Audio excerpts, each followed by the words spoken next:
നമ്മൾ പണ്ട് കാലത്ത് ഈ കെമിസ്ട്രി ലാബിലൊക്കെ പോകുമ്പോഴത്തേക്ക് സാറുമാർ പറയും രണ്ട് കെമിക്കൽസ് തമ്മിൽ ഒരിക്കലും യോജിപ്പിക്കരുത്, അല്ലെങ്കിൽ അത് യോജിച്ചു കഴിഞ്ഞാൽ ഒരു പൊട്ടിത്തെറിയോ അങ്ങനെ എന്തെങ്കിലുമൊക്കെ ഉണ്ടാകുമെന്ന് പറഞ്ഞു കേട്ടിട്ടുണ്ട് പഠിക്കുന്ന കാലത്തൊക്കെ. അപ്പോൾ അതുപോലെ ഒരു കെമിസ്ട്രി ലാബ് പോലെയാണ് ഇപ്പം നമ്മുടെ തിരുവനന്തപുരം കോർപ്പറേഷനും. അതായത് ഒരു പൊട്ടിത്തെറിയുടെ പൂരത്തിന് തിരികൊളുത്തിയിരിക്കുകയാണ് നമ്മുടെ Sasthamangalam councillor Shrimati Sreerekha madam.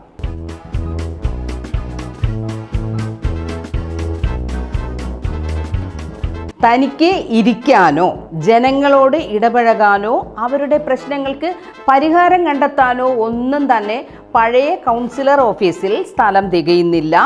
Toilet സംവിധാനം ശരിയല്ല തുടങ്ങി പ്രശ്നങ്ങൾ പറഞ്ഞ് നമ്മുടെ വട്ടിയൂർക്കാവ് MLA VK പ്രശാന്തില്ലേ, അദ്ദേഹത്തിൻ്റെ ഓഫീസിലോട്ട് അങ്ങ് ചെന്ന് കയറി.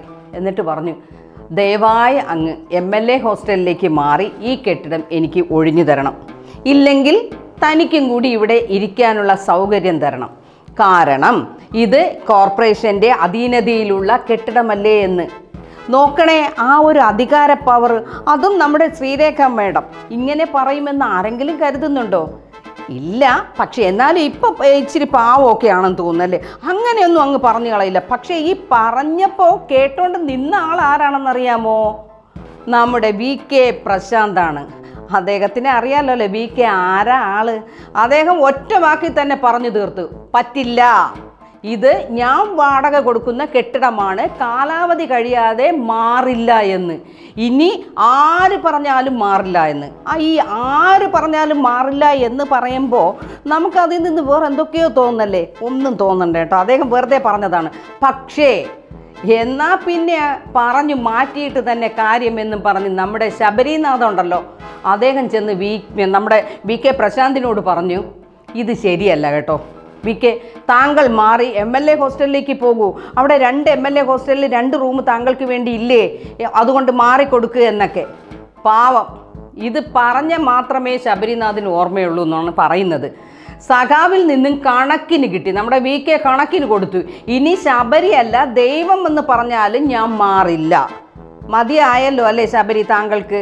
എങ്ങനെയെങ്കിലും പ്രശാന്ത് സഖാവിനെ കൊണ്ട് സമ്മതിപ്പിച്ചേനെ നമ്മുടെ ശ്രീരേഖ ചേച്ചി. അതിനിടയിൽ വന്ന് അതെല്ലാം കുളമാക്കി. അല്ല ശ്രീരേഖ മാഡം, ഇത് വല്ലതും പാർട്ടിയോ മേയറോ ആരേലും ഒക്കെ അറിഞ്ഞോ?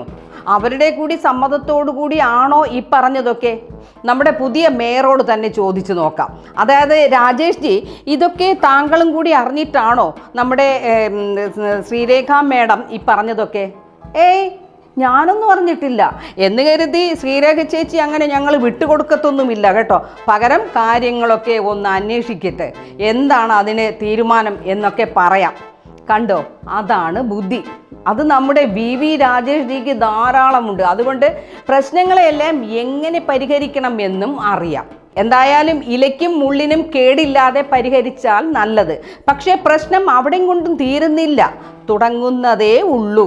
അതായത് കോർപ്പറേഷൻ കെട്ടിടങ്ങളുടെ എല്ലാം കണക്കെടുക്കണം, വാടക തുക അറിയണം, ആർക്കൊക്കെ എവിടെയൊക്കെ എന്തൊക്കെ തുടങ്ങി 40 വർഷത്തെ കണക്കുകളും കാര്യങ്ങളുമൊക്കെ നോക്കാൻ തുടങ്ങുകയാണ് നമ്മുടെ മേയർ രാജേഷ് ജി.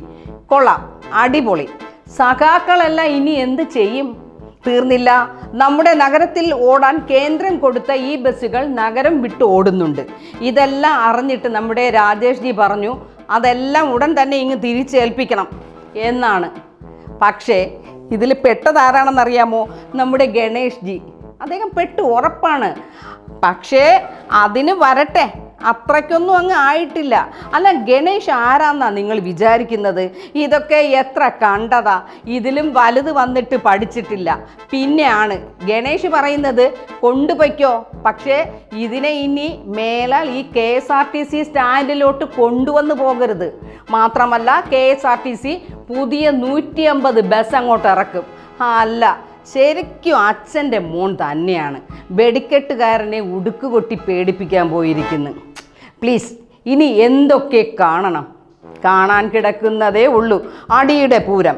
BJP പിടിമുറുക്കിക്കഴിഞ്ഞു. ഇടതന്മാരെ ഇനി രക്ഷയില്ല.